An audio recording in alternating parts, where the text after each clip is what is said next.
Donc, démonstration sur la configuration de l'OPC-UA serveur dans l'automate S7-1500. Donc, comme nous l'avons vu précédemment dans les slides, l'OPC-UA serveur est embarqué dorénavant dans la CPU S7-1500.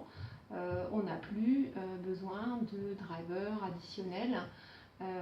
On a ce serveur et cette communication universelle embarquée dans la CPU qui va nous permettre de nous connecter à un client OPC-UA de façon très simple. Les configurations à réaliser dans le TIA Portal StepSet V14, vous allez donc dans la configuration matérielle de votre CPU, dans les propriétés de celle-ci, on a une nouvelle fonctionnalité qui s'appelle OPC-UA. Donc la première chose à faire, c'est d'activer le serveur OPC-UA. Vous allez ainsi récupérer un URL qu'on va donc copier. On s'en servira tout à l'heure pour se connecter au client OPC, à l'OPC client. On a différentes fonctionnalités également, différents paramètres en termes de sécurité et en termes également de gestion d'utilisateurs. La deuxième chose à activer dans les propriétés de la CPU, c'est la licence Runtime OPC-UA à choisir. On en a 3 à disposition, une petite, une médium et une large en fonction de la CPU. Voilà les choses à configurer côté S7-1500. Nous avons à disposition sur le bureau de ce PC un OPC client. Donc on va ouvrir l'OPC client. Donc dans l'OPC client, on va simplement aller rechercher et identifier le serveur S7-1500, donc le serveur OPC S7-1500. Donc on en ajoute. Tout à l'heure, on a copié l'URL qu'on va coller dans notre client. Il trouve l'OPC 1500.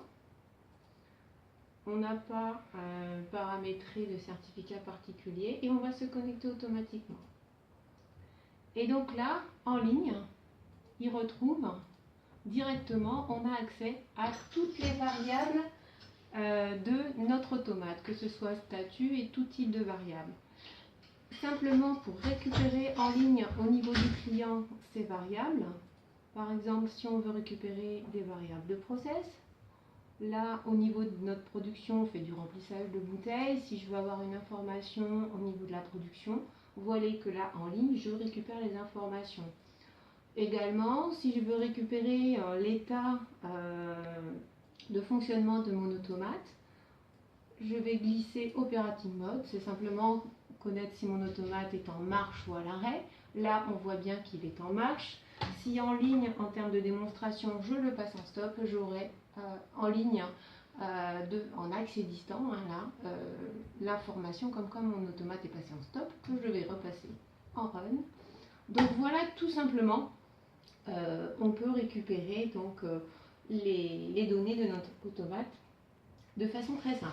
Également, donc, il existe, en termes d'accès distant, on a des applications sur la tablette.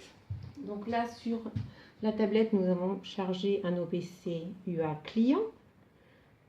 On l'ouvre. Donc vous voyez qu'on récupère vraiment les mêmes types d'informations.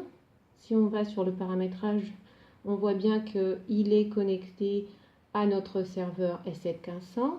Si on souhaite ajouter des informations, par exemple là on voit qu'on retrouve notre information de données de process au niveau de notre remplissage de bouteilles. On peut aussi rajouter par exemple, vous voyez qu'on retrouve les mêmes informations, le statut de notre automate, on le récupère en ligne. Voilà le code 8 pour notre automate en marche.